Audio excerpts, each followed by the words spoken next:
اچھا نا international site پر آتے ہیں. غزہ پیس بورڈ کا پہلا جو ہے ملاقات ہوئی 19 فیب کو, اور اس کے اندر بہت سارے ممالک نے اربوں ڈالر دینے کی کمٹمنٹس بھی کی. اب اوبویسلی پاکستان اربوں ڈالر دینے کی کمٹمنٹ تو نہیں کر سکتا, لیکن پھر وہی سوال آتا ہے کہ پھر ہماری کنٹریبیوشن کیا ہوگی؟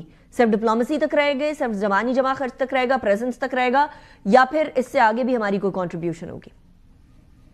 دیکھیں جی, پاکستان کے پاس اربوں ڈالر تو شاید دینے کے لیے نہیں ہے, لیکن the prime minister of Pakistan میاں شہباز شریف صاحب نے اور ہمارے وزیر خارجہ اسحاق ڈار صاحب نے they have done wonderful diplomacy, very able and very wise. آج پاکستان جو ہے وہ یعنی دنیا کے ان ممالک میں جو ہے وہ شامل ہے کہ جو مرکز نگاہ ہے سب کی, دنیا کی سب سے بڑی طاقت کی بھی, اور جو ہمارے اسلامی ملک ہیں 8, یعنی ہمیں شامل کر کے 8 ہیں, ویسے جو 7 ہیں جو بڑے ملک ہیں, جس میں سعودی عرب بھی ہے, ٹرکی بھی ہے, انڈونیشیا بھی ہے, قطر بھی ہے, وہ سارے جو ہیں وہ اس وقت پاکستان کے ساتھ جو ہے وہ بالکل ایک بھائیوں کی طرح جو ہے وہ جڑے ہوئے ہیں. تو یہ بہت ہی ملک کے لیے بھی اور قوم کے لیے بھی عزت اور جو ہے وہ میں سمجھتا ہوں کہ اللہ کا شکر ادا کرنے کا معاملہ ہے کہ جس طرح سے اللہ تعالیٰ نے ہمیں عزت دی ہے. باقی غزہ کے معاملے میں پرائم منسٹر صاحب کا بڑا ایک واضح موقف ہے کہ ہم وہاں پہ پیس کیپنگ کے لیے, یعنی امن کے نفاذ کے لیے اور ریہیبلیٹیشن جو ہے اس معاہدے کے ذریعے سے, یا یہ جو امن بورڈ ہے اس کے ذریعے سے, اس کے لیے ہم جو ہے وہ ہماری افواج بھی اللہ کے فضل سے جو ہے وہ اپنے فلسطینی بھائیوں کے لیے حاضر ہیں, اور پوری قوم حاضر ہے. آپ یقین کریں کہ جب وہاں پہ ریہیبلیٹیشن کا پروسیس شروع ہوگا تو انشاءاللہ تعالیٰ اگر وہاں پہ ڈونیشنز کا معاملہ کھلا تو آپ یقین نہیں کر سکتے کہ پوری دنیا سے زیادہ جو ہے وہ یہاں پہ ہمارے جو لوگ ہیں, پوری قوم جو ہے وہاں پہ اپنے فلسطینی بھائیوں کی مدد جو ہے وہ کرنے کی سخت اور جذبہ جو ہے وہ رکھتی ہے. تو اس مقصد کے لیے جو ہے وہ ہم تیار ہیں.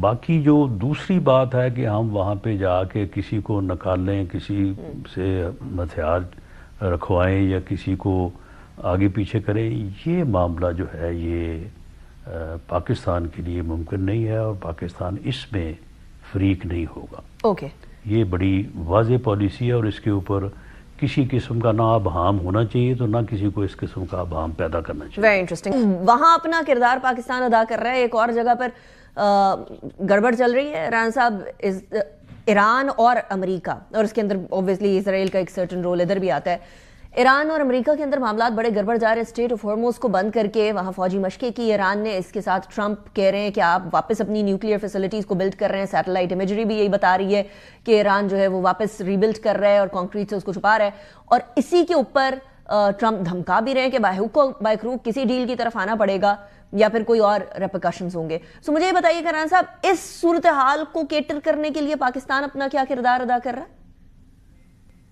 دیکھیں, اگر یہ جنگ ہوتی ہے تو یہ بڑی تباہی ہوگی اس پورے خطے کے لیے, اور پاکستان کا برادر ہمسایہ ملک ہے ایران, پاکستان کے لیے بھی اس میں مشکلات ہو سکتی ہیں. تو اس میں جو ہے وہ کیونکہ یہ بڑا حساس اور نازک معاملہ ہے, اس میں زیادہ بات تو نہیں کی جا سکتی, لیکن یہ سیٹسفیکشن قوم کو ہونی چاہیے کہ اس میں پرائم منسٹر آف پاکستان اور فیلڈ مارشل صاحب وہ ایک اہم کردار ادا کرنے کی پوزیشن میں بھی ہیں, اور وہ انشاءاللہ تعالیٰ کریں گے بھی. اور کوشش پاکستان کی یہی ہے کہ یہ خطہ جو ہے اس جنگ سے محفوظ رہے. باقی مسلمان ملکوں کی بھی یہی کوشش ہے, تو امید کی جانی چاہیے کہ یہ خطہ جو ہے وہ اس جنگ سے محفوظ رہے. آمین. لیکن ران صاحب, آپ نے فرمایا کہ فیلڈ مارشل اور وزیر اعظم اس پوزیشن میں ہیں اہم کردار ادا کرنے کی, اور کریں گے, لیکن کیا ادا کر رہے ہیں وہ کردار جس کی وہ پوزیشن میں ہے یا نہیں؟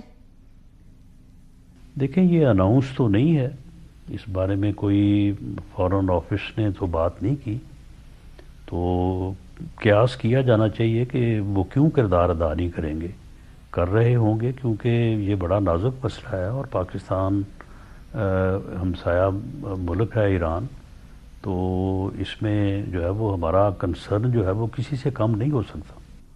تو آپ کچھ کہے بغیر گئے رانا صاحب. Thank you very much for joining me in the programme. It's a pleasure having you. ذرا